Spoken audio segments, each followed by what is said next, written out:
Hernia इतकं common problem आहे, नेमका हर्निया होतो का? हर्निया होण्याच्या कारणांना आपण ब्रॉडली 2 गटांमध्ये डिवाइड करू शकू.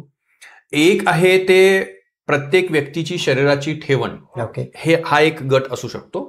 किंवा दुसरा गट जो आहे तो एखादी शरीराची ठेवण असणाऱ्या ठेवणीला मिळणारा वेगवेगळ्या प्रकारचा स्टिम्युलस, हा गट असू शकतो.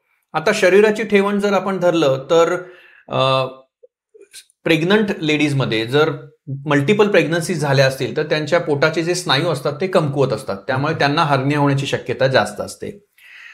किंवा खूप वजन जास्त असेल तर जेव्हा जेव्हा वजन जास्त असतं तेव्हा स्नायूंच्या मध्ये आपल्या चरबी घुसून स्नायूंना कमकुवतपणा येतो, त्याच्यामुळे हर्निया होण्याची शक्यता जास्त असते.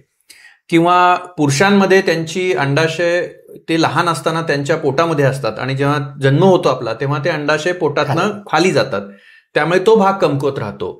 हे कारण असू शकतं. ही ठेवणीशी निगडीत कारणं झाली. तर स्टिम्युलसशी निगडीत कारणं म्हटलं तर सिम्पलेस्ट सोप्या शब्दात सांगायचं झालं तर सातत्यानं वाढत राहिलेलं पोटाचं प्रेशर.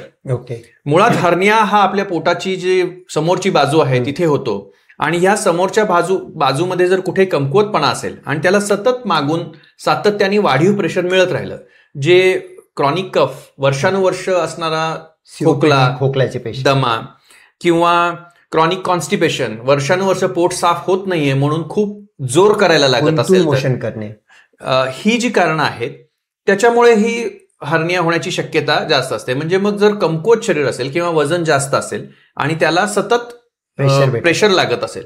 आजकालच्या दिवसात आपण बघतो आहे की बऱ्याच यंग मुलांमध्ये आपल्याला हर्निया दिसतो आहे. त्याचं कारण प्रॉपर पुरेशी पूर्वतयारी न करता सडनली जिममध्ये जाऊन हेवी वेट्स उचलणं हे पण आहे. आणि हिस्ट्रीमध्ये आपल्याला लगेच लक्षात येतं, काय रे नवीन जिम चालू केलंय का? म्हटलं तर हो सर, आत्ताच लावलं होतं जिम. तर मुळात जेव्हा आपल्या कोअर प्रेशर वाढतं आणि ते कोअर प्रेशर आपली ॲब्डोमिनल वॉल पेलू शकत नाही, तेव्हा कमकुवत भागातनं हर्निया बाहेर येतो. ओके.